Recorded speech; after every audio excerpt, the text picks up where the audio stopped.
HVAC simply stands for heating, ventilation, and air conditioning. When this system stops working properly, we start to become uncomfortable.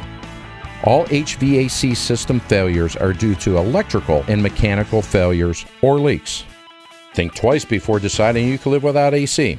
It powers your defroster, controls condensation inside your vehicle, and aids your visibility from the driver's seat.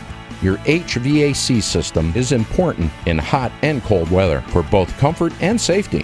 Have your heating, ventilation, and air conditioning inspected by one of our certified technicians.